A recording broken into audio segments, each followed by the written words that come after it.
Combination of Barnhouse and the challenge. Yeah, just their ability to make threes, to drive the ball, to play out of post-ups, to pass the basketball. I think that's what sometimes when you go against guys that can really, really score, you can load up on them.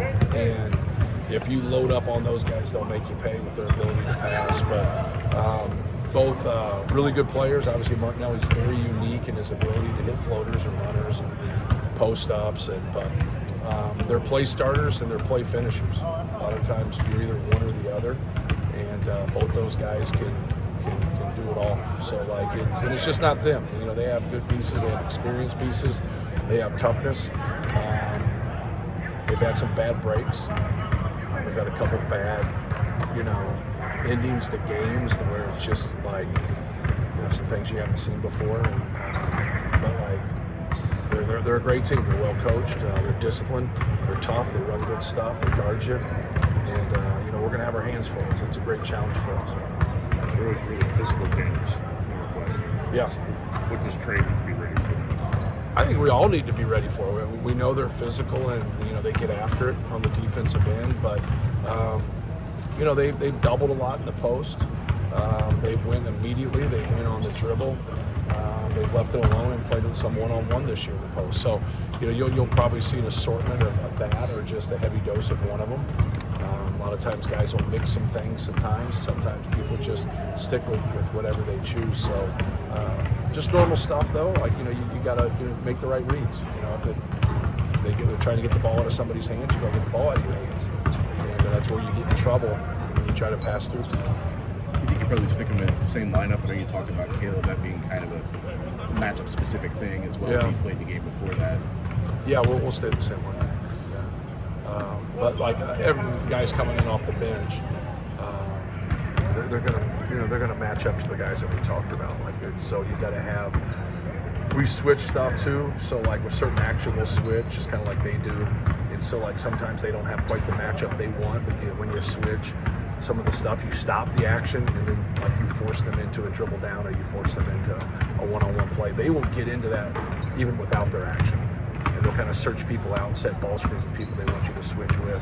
I think it's going to be important for us to be able to keep them in front of them. They're very, very good with angles, more than anything. But, kind of back to personnel, it's going to be our whole team guarding their whole team. And there's going to be some matchups that they like over others and vice versa. But you still have to be able to play defense as a team. It's probably not the last time you might look at something like this over the course Correct. of the season. But for right now, I know people look at mostly what you did with the starting lineup, but what does it mean now with Campbell and Miles coming off the bench, and what does that give you? Yeah, they just get into a different rotation more than anything. They don't start, obviously, and it doesn't mean they can't finish, but you just kind of rotate differently. I got Trey out a little bit earlier in the last game, but then got him back in there. I think sometimes when he gets prolonged minutes, he gets pretty fatigued there, so just trying to get kind of a little bit more out of less with him, even though he still played a high volume of minutes. But I think each one of those guys just has to bring energy, just has to be ready to go. Obviously, if we can find some people that can defend at a high level and rebound, those guys are gonna play more. So no matter who starts or doesn't start, that's really gonna help us. And if you can be one of those guys and make a couple shots, that'd be beautiful. Barnheiser's size at the point guard, just what kind of pressure does that put on a defense? Oh, a lot. He can see over the defense. He can get to his spots and shoot his pull up or shoot his fade away. He's a very versatile player, and he's been a guard his whole life. He might kind of play the 4 for him, but he's been a guard, and so he's just got that body now as that combo forward that now he can guard, kind of like 1 through 5, but he also can kind of play like a 1 through 5 too, kind of today's player. Braden gets to 1,000 points against Minnesota. Fletcher's 13 points away. Just how unique and what has made it work for those two individually and collectively, right, with everything they've done over the they've been, really good, productive players for us. They're very intelligent. They understand. They've had a lot of experience to have the numbers that those guys have, and they still have a lot of games to play in their career. And it's pretty special. But the numbers that are the best are the wins. those are the one. Like a lot of times, guys can have some numbers in college, but then they don't put wins behind it. Like those guys are having some pretty good numbers, but they're being really successful. Like I think we'll be hard pressed to see that Caleb won't be the winningest player in school history, but if we can stay healthy, I think those two will leapfrog that, and then that will really be tough to beat because they've been able to put together some pretty impressive numbers in terms of wins.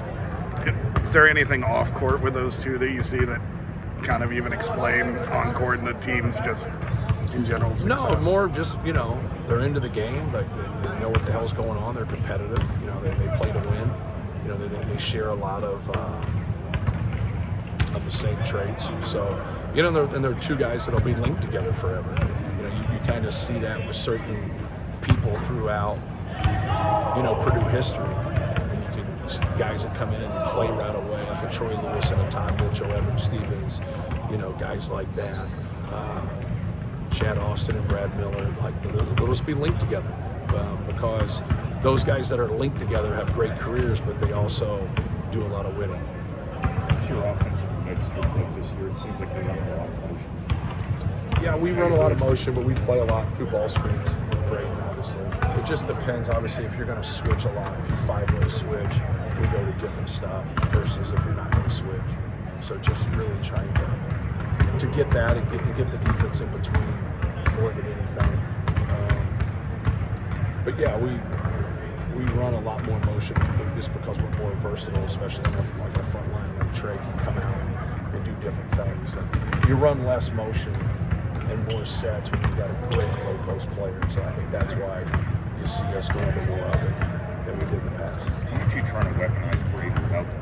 You had CJ initiate offense a little bit, Minnesota and ran down a lot of the stuff you typically run. Yeah, we run that anyways, and so like anytime we can do that, we'll get the ball out of Braden's hands and try to get it back in his hands. So we have a handful of sets and stuff that we do that with to just normally, but it just kind of depends on what we think we can get, and sometimes that's dependent on like the action that leads up into it. Like, can you get a full head of steam? Can you get an angle?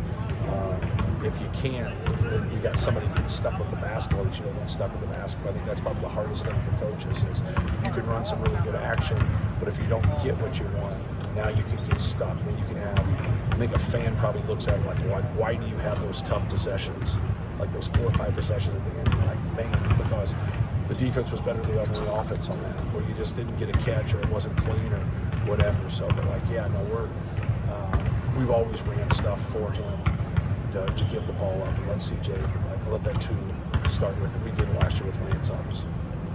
Has there been some struggles with inbound defense? I think Minnesota got a couple layups.